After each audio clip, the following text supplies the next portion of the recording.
Good morning. This is the Blaine's World webcast that can be found each week on Facebook, YouTube, and LinkedIn. You can also listen in on Spotify or Apple Podcasts. You get more information about this show and previous shows at my website, which is behind me, blainesworld.net. I'm your host, Blaine Greenfield, here in my Zoom studio in Fairview, North Carolina. Each week, we focus on positive news and information about people and organizations in both Western North Carolina and throughout the country. And toward that end, it's my pleasure to introduce kind of a longtime theater friend of mine, the first time on my show, Dakota Mann. And Dakota, what you can do is wave to all you did it. You beat me to it. You wave to all your fans and friends. And I should mention that Dakota, as you'll see, is one of the busiest guys you'll come across in that I think, Dakota, I've come across you in, I guess, about almost every local theater in Western North Carolina doing a variety of different things, and amazing. Yes, I've tried to work it everywhere in Western North Carolina and have almost accomplished that goal feat. Yeah, since 2015 would have been the first time I've really started doing things, and I just don't stop. Let me ask you, Dakota. I always ask this question. Someone first time I had someone on the air. You grew up as a kid where? I grew up in Asheville. I am born and raised from Mission Hospital, all the way up then to Weaverville's, where I really grew up. I'm a North Buncombe High School alum, Black Hawk Pride, I guess. And so when you were growing up as a kid, did you always know you wanted to be a theater guy? No, it was really in college when I really picked in. So I started my first, I would say, official play I did would have been in 2013 when I did Grease at high school. And then I was like, oh, I like theater. I have fun. I'll do as a minor in college. But instead, when I did my first semester at went to Greensboro, I was a history major because I thought I would be a history teacher instead. And then I realized I hated this. Although I still love history a lot in most aspects, I really just enjoyed theater more when I was at Greensboro, and then decided to go home, figure out a little bit more, and then got my associates at Blue Ridge in drama, and then got my college degree in drama, bachelor's in at UNCA. Now, now UNCA when they have the program, they still have the program or they're closing it or they did? It is currently closed at the moment. There's a few last students What getting a in, but shame, huh? yeah. To close the program. So when you were doing this, um, so you started out, do you ever want to now go back to teach, you think, drama and theater? It is something that keeps passing in my head that I may try one day. Uh, if I ever decide to finally go for that master's program. One of my college professors definitely in class told me, why don't you get your PhD? You definitely deserve to be a doctorate in this theater. And somehow that just seems a little too much at this moment, but it is something I would like to consider in one day Because going one of the back. things that I think would make you so good at that is the thing I've always admired about you is that you kind of do it all in terms of, I've seen you as an actor. And let me ask you that question. Out of all the things you do, so I've seen you as an actor. We're going to talk about your role as a director. I've seen you as a stage manager. Do you have a preference as to your favorite thing you do? I like to just do everything because I hate being stagnant is the issue. Um, I like to be able to act one day, then direct the next. I'll stage manage here and there because it also is very fun to be able to just be the one leading communication and just making sure that the show is running. Uh, Stage managing is probably the one I feel most accomplished at now. And it's definitely, I think, leaning me towards directing now is getting much more passionate too, because I then now get to really hone in on all the aspects with it. It's interesting, Dakota. When I ask a lot of folks who have been actors and eventually direct, where they prefer, a lot of them say directing, but they're not telling me the truth, Dakota, because the real reality is that I guess you don't have to memorize the play, when you direct I it. mean, it's a little bit of a cheat there, isn't it? Yeah, no, but almost every actor, becomes directors. Yet in reality, and you haven't had this happen to you yet, But I guess as director, you pretty much know the play pretty well, but by that point in time. Um, Mhm. have you ever, I guess, acted or performed in a play where the director got sick or didn't, or one of the actors got sick and the director, have you ever seen that where the director had to come in and take one of the roles? Ooh. I've not experienced it on any shows that I've done, but I have seen it happen before. I know in my experience, there's times when I've stage managed a show and I've had to then step into a role. Oh, have you? Yeah, there was a sometimes there's like a last minute conflict up thing happens and I step in. I remember I think it was 16 years tried at Montford. My one of my best friends, Alex McDonald, had to go to work that Sure. day, or he got called into work when he was supposed to have a performance, so I had to step in on book and do his part for that show. One of the amazing things, Dakota, talking about this, is the fact that so many shows somehow seem to go on when there could be so many things could happen where somebody, couldn't show up or, get sick. But before COVID, like hardly anything ever got canceled.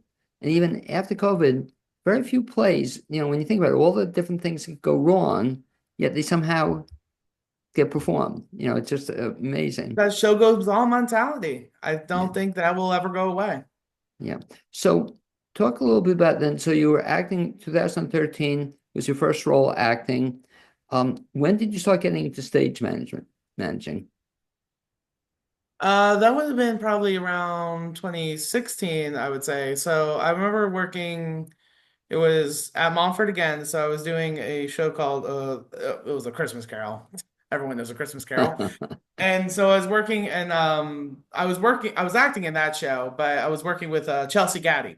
Okay, And sure. Chelsea was about ready to direct a show at in the Hart Studio called God of Carnage Okay, sure. and didn't have a stage manager and heard that I was starting to get interested working the backstage stuff. And she just wrote, I was able to rope me in and I had such a great time working on that show. And I was like, I really enjoy being stage managing. I really enjoy being able to be it backstage, run the cues here and there, make sure everything is being proper. I feel like every time I hit the go button when I'm running a show, that it just if I didn't do it, it wouldn't run. There's a little bit of power that comes from this too. That I won't lie, it does feel good. For the benefit of folks who don't know what a stage manager is, and you'd be amazed, a lot of people don't, what exactly does a stage manager do? Everything, everything all at once. They're the main code of contact for actors when they need to.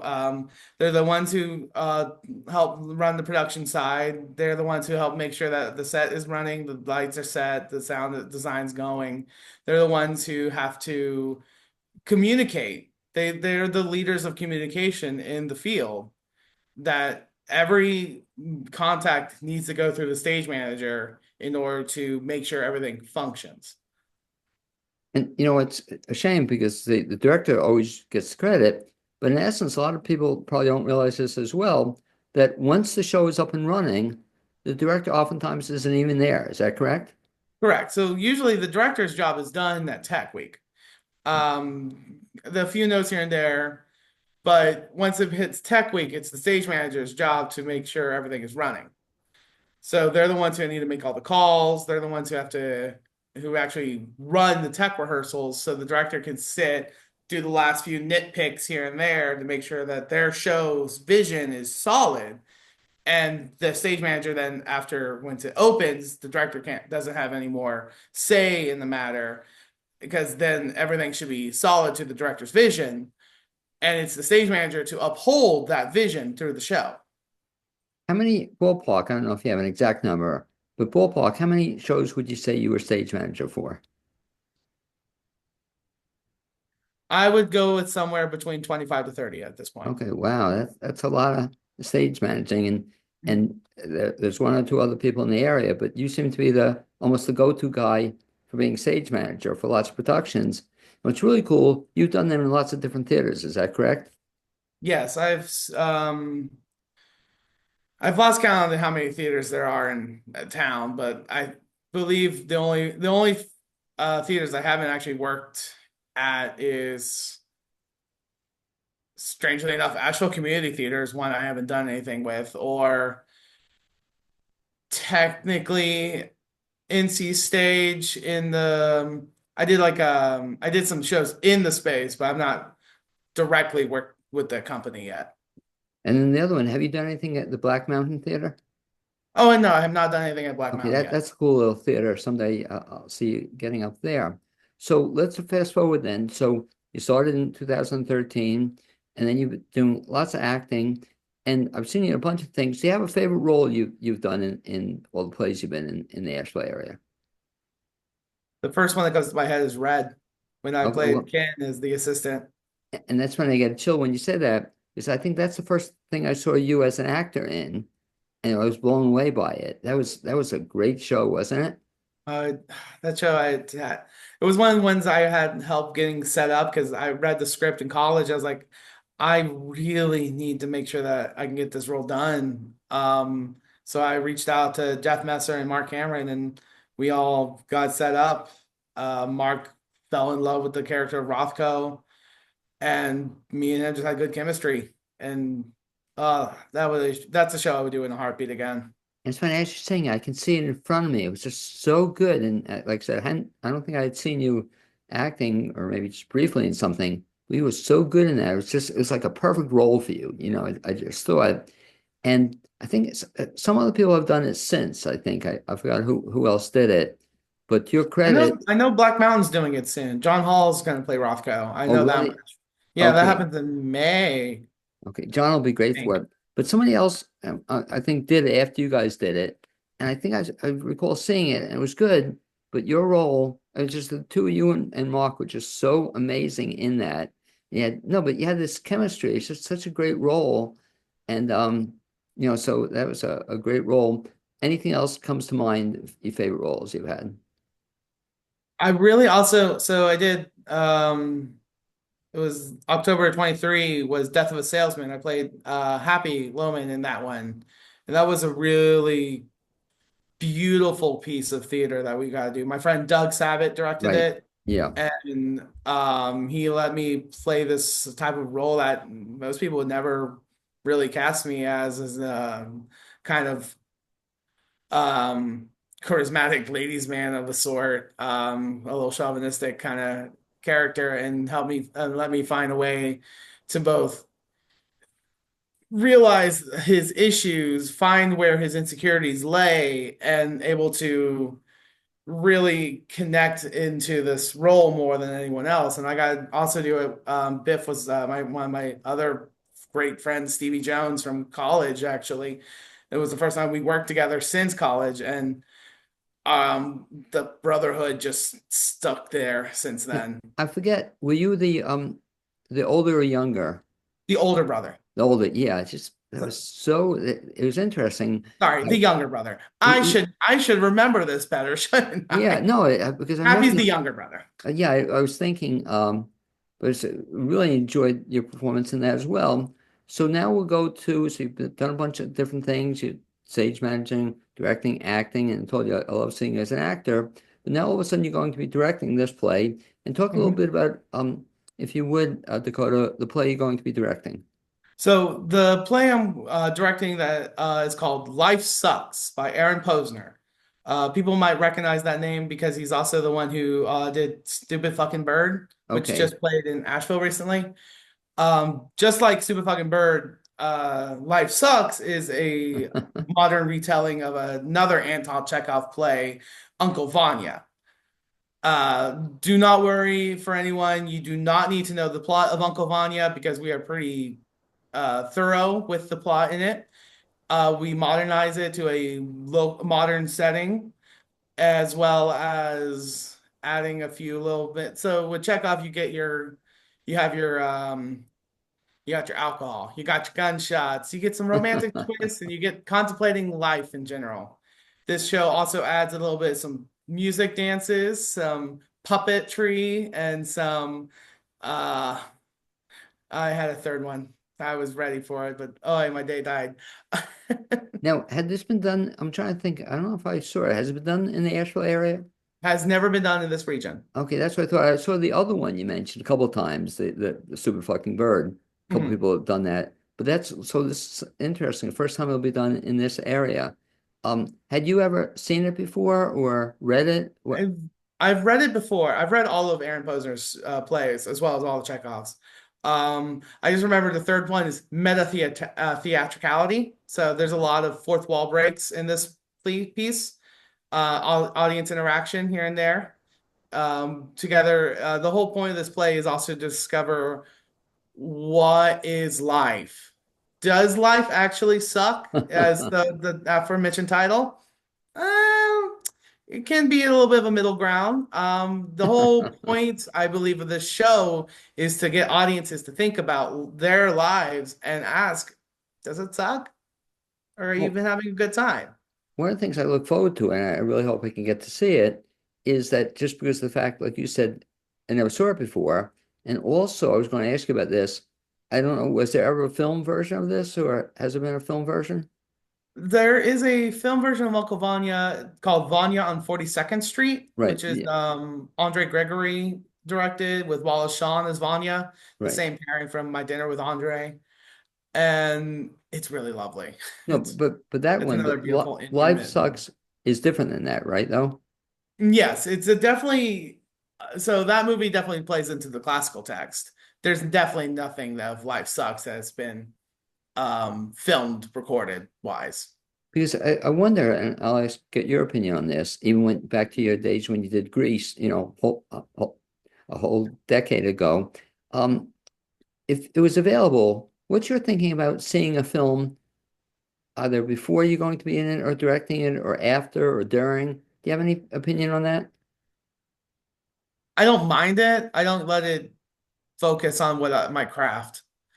Case in point, I've seen many productions of Death of a Salesman. Right, I didn't let sure. that affect my performance. I watched a lot of Vanya getting ready for this show just to see kind of what they do, but nothing really other than finding like this is a moment that should be more intimate done or anything there. It still doesn't really pack onto what my vision will be for this show. And the cool thing about this show, I was mentioning, is the fact that it hasn't been done before. Because one of the things that's it's really fun to watch something, like Death of a Salesman. I was interested in Doug's vision of it, but it had been, it's been done hundreds of times, movies, whatnot. This I'm looking forward to because I've never seen it. Like I said, I saw the Uncle Vanya, but this is a modern version, modern take on it. Is that Modern right? version, yes. Takes Okay. place today, basically. Okay. And so talk a little bit about then the fact that you put together a cast, and we'll talk about your role in that. So director, were you involved in choosing your cast? Oh yeah, I had all say. Okay. So talk about that too. So you have seven people in this play. Talk a little bit about who's in it. So, first and foremost, my Vanya is Jared Schultz, Okay, well known, I great. believe, in the area. This is a time where I think Jared's best known for his comedic stance in this. Right. So I was really fun trying to ground him and put him in a little bit more of the serious, realistic world that he had to be. And oh man, he's killing it. By the He's way, killing did you it see every him night. also? Very talented actor. He did a one-man play. I forgot it was at Nocturne. yeah, Guess did who did you see stage that? managed it? Oh, did you really? I did. Boy, I was the stage manager for talking that. about demanding roles, that was some role. Have you ever done a one man play? I've not done a one-man play. It is on the bucket list at one point. Okay, but for him to have, and he did quite a job on that play. So yeah, that was the play. So he's the lead in that. Who else is in it? Lauren Otis is another fantastic actress in the region who's playing Ella, who's kind of the um, I don't want to call her a love interest, but yeah, is literally every character's obsession, every character's dream girl kind of character here. And Lauren gets this beautiful monologue in Oh, near cool. the after intermission that, oh man, you have to see it to believe it. Okay, you're getting me interested. So far, two people. Who else? Travis Lowe is another, I would say, mainstay of the area, if I would be so candid. Talented playwright in his own right. I have him playing a character named Aster, who is kind of a sexy dreamboat, that boy next door kind of vibe, where our little character Sonia, who's played by Alexa Nemitz, newer to the region, is falls in love with, and they both have this beautiful scene as well together, where Sonia is going to be trying to flirt with Aster, but is still kind of learning the ropes of flirtation. And to round out the cast, I also have Kathy O'Connor, who Okay, played great. my mother in Death of a Salesman all those 2 years ago, year and a half ago, playing a character called Babs, who is kind of a construct compared to other Vanya characters. She's the matriarch of the family who takes no shit and can drink anyone under the table. Okay. Stan Smith is my Don't know him. professor. He's kind of an antagonist. He's newer to the region. He's only done one show before in the area at Montford. I actually worked with him in Henry the Sixth, parts one and two, and three technically, but that's all combined. And just listening to his elocution, the way his pompousness and snobbishness comes off, while also making a character you kind of want to root for, you just see the tragedy within his life. Uh God, I just fuck. Sorry, I think I just swore there That's a little okay. bit, but I can't. I kid you not.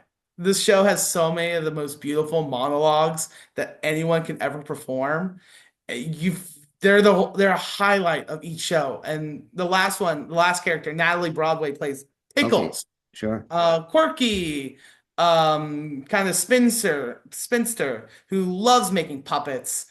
That also is still a little lovelorn from her betrothed leaving her a while back, but she still never got away from it. And always the toughest character within it, and wants to make sure that everyone knows life does not suck, and is going to fight to tooth and nail to prove it. Who should see this play?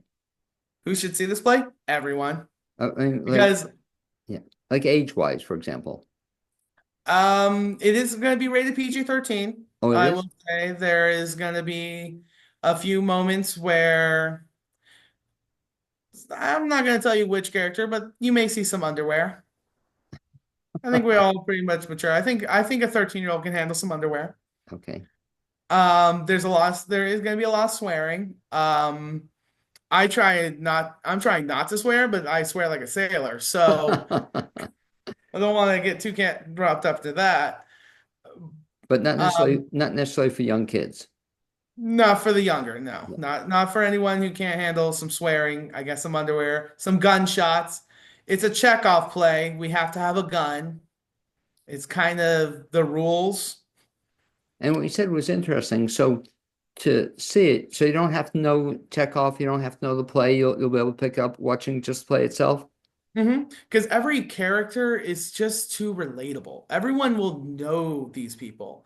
They will see themselves in at least, if you don't see yourselves in at least six or four of the characters, you probably will. I mean, they're all just humans. My actors have put such great work in finding the honesty and vulnerability of each one of these, while also being able to accent it to make such great comedic moments. I swear, it's a beautiful piece of art that we have created. And I just can't wait to see people. I want to know what people react to it. And so in putting the play together, Dakota, talk about the process and that you've been working on it for how long? We started in, I have to look at my scheduling because About, yeah. time is a construct that I have forgotten. Uh, we started working it on around, I believe it was February 4th. So it's been close to 6 weeks, if I'm doing my math correctly. Okay. And And a so, Monday to Thursday schedule. so you've been working up to 6 weeks on it. It opens what this week, right? It opens Thursday of March 20th. Okay, March 20th. And the run is what, just 2 weeks? 2 weeks. So it's Thursday, Friday, Saturday, and Sunday first week, and then just Friday, Saturday, and Sunday the second. Both Saturday and Sundays are matinees Oh, starting at 3 p.m. okay, good. Then I'm there. As I get older, I love shorter plays. This is not necessarily a short play, is that correct? This play is going to be a little over 2 hours. Okay, not too bad. I like shorter plays and earlier plays, so I love now matinees, to do a Saturday. Both Saturdays are matinees. Both Saturdays are matinees, yes. Okay. And so folks want to get tickets, and we'll talk about that now. What's best bet? Best bet is hendersonvilletheater.org. Okay, and I have to ask you how to spell theater. Ari. Okay. Is that the correct way, or how do you view it? I do believe it's the correct way. That Theater.org. is. And we should mention Let me rephrase. RE is a company, ER is a place. is that Hendersonville Theatre, though, is RE, I think. They went to It is RE. It is a company name. Oh, is that it? Okay. Mhm. But we should tell people that the one nice thing about theater is almost wherever you sit, they're good seats, but they're only what, 120 seats, is it, or something like that? Less, 111. Okay. Yeah. So I will tell folks um that not a lot of seats. So if you want to get tickets, earlier the better, and very easy to do, just like I said, go as Dakota said, to go to the website. Nice thing also with Dakota about people come to is Hendersonville, they have a lot of good little restaurants in the area, so it's a great way to come down for the day, matinee, stay for dinner, but you won't be bored, if you go down to Hendersonville. I think you'll have a good time, as long as you don't have to deal with 26 too much. Is that Yeah, no, 26. I live in Asheville, so that is my day. I was going to say, yeah, it's a trip, but when you get there, coming back isn't bad. Just getting there sometimes can be a little bit rough. Dakota, after the play runs, do you have anything else on your agenda that you can share with people that's coming up for you? Yeah, so the next thing I'm doing is I'm actually once again stage managing down at the BB Theater running opening April 17th is Death Comes to Play for the Sublime Theater with Steve Samuels, Alex McDonald, Olivia Stoller, and Laura Crutchfield. It's a hilarious play. Um, I don't want to spoil the plot. However, I will just say the title is very apt. Okay, but anything Steve does should be, kind of an interesting play. So that'll keep you busy. Rest of the summer, anything else you can share? Yes, I believe I can go ahead and share this because it's on social media. I will be doing the Book of Will at Montfort. I'll be acting. So directing to stage managing to acting, and we just keep the loop going. Okay. I'll be playing a few of the minor parts and playing in this little inkwell. It's a little devised part and little physical theater. And I haven't done physical theater since theater, so I'm very piped for this show. Down the road, do you have a role that you've always wanted to do, or do you see something that you haven't done yet, but you want to either direct or stage manage or act in? Is there anything you really want to do? We talked about one-man show recently. There's a one-man show I really want to do called Tom Paine, parentheses, based on nothing. And it's I don't know it. It's do you know the hedgehog dilemma where someone who is yearning for all this love and all and emotion love from others but yet is too prickly that it sends everyone away? That's the definition of this character in this show. It is someone who can't help but lash when really what he just needs is a hug. And And which I would love to just dive into that is piece. is this a one person play? The one person play. It's written by Will Eno, who is a fantastic modern playwright. Because the advantage, I guess, doing one person plays, especially if you're acting in them, is that you can screw up because the only person knows is you, the director. The audience Yeah. doesn't know if you see it. So that's something to look forward down the road. Certainly, Dakota, you amaze me in terms of all the different stuff you're involved in, and you do this in your spare time somehow. With you're also working full time. You're working full time, a I day do have a job. full-time Monday to Friday job. Okay, can you imagine people do that? But what I can't believe is that you managed to get any sleep in here, doing all this stuff in theater. But I want to thank you because you're perhaps the most active guy in theater I know in the area. I And will say Life Sucks, this show is my 100th show since oh, 2013. what you've been in or performed or acted in? I've worked on in any capacity. It is my 100th show. Okay, well, congratulations and something to look forward to. And I want to, thank you for being my guest on this edition of the Blaine's World webcast. Also, like to thank my producer, Cappy Tassetti. And if my hand clears up, you will see me sometime in the next 2 weeks. So thanks for Yes. the heads up. Yes. Thank you, Blaine, for this. Okay, Dakota, you be well. Speak to you soon. See you soon.